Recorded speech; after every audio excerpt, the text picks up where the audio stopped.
নমস্কার, ঐশ্বরিয়াস ছোট্ট এই ওয়ার্ল্ডে সকলকে স্বাগত জানিয়ে নতুন একটা ব্লগ। আমি বাচ্চা না, আমি 4 বছরের বড়। 4 বছরের বড় না 4 বছর বয়স? 4 বছরের বয়স, 4 বছরের বড়।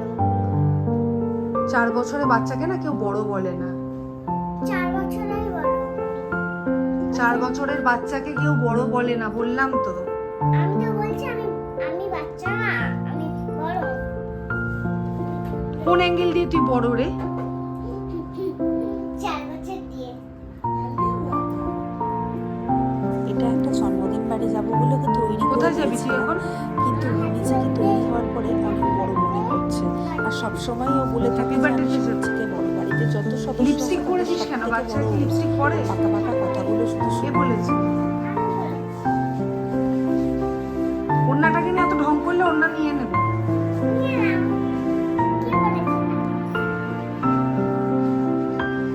কোথায় কি করছিস? এক জায়গায় বস।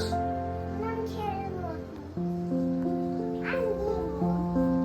এইভাবে আমি তৈরি হয়ে নিয়েছিলাম। তাই তৈরি হওয়ার পরে আমি বললাম আমার ছেলেকে একটু ক্যামেরাটা ধর, আমার সাজটা একটু দেখাই সকলকে, তো কেমন লাগছে সকলে জানাবেন। তো যেতে যেতে এই লাইটিংগুলো পড়েছিল, খুব সুন্দর করে সাজিয়েছিল রাস্তাটা।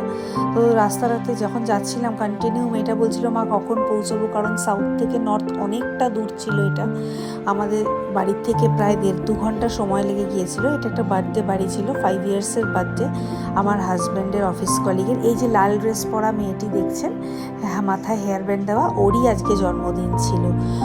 ওদের সাথে অনেক দিনেরই পরিচয়, ওরা আমাদের খুবই ক্লোজ হয়। তো চলে গিয়েছিলাম অনেকটা দূর। আর এদিকে দেখুন আমার ছেলে মেয়ে না খেলে কতক্ষণে চিকেন পকোড়া, ওদের ফেভারিট হলো এই অনুষ্ঠান বাড়ির পকোড়া। তো পকোড়া নিয়ে নিয়ে ওরা খেলো। তারপরে আমার মেয়ে কেক যেই কাটুক না কেন ওকে সবার আগে গিয়ে দাঁড়াতে হবে, তাই ও সবার আগে গিয়ে কেক টেক কাটলো। আমরা ডিনার করে, ডিনারের ক্লিপটা নেওয়া হয়নি, ডিনার করে আমরা ফেরার পথে এরকম সারা রাস্তা দিয়ে লাইটিং দেখতে দেখতে সোজা বাড়ি চলে এলাম। ব্লগটা ভালো লাগলে প্লিজ সাবস্ক্রাইব করে দেবেন আর বেল বাটনটা প্লিজ টিপে দেবেন। Thank you in advance.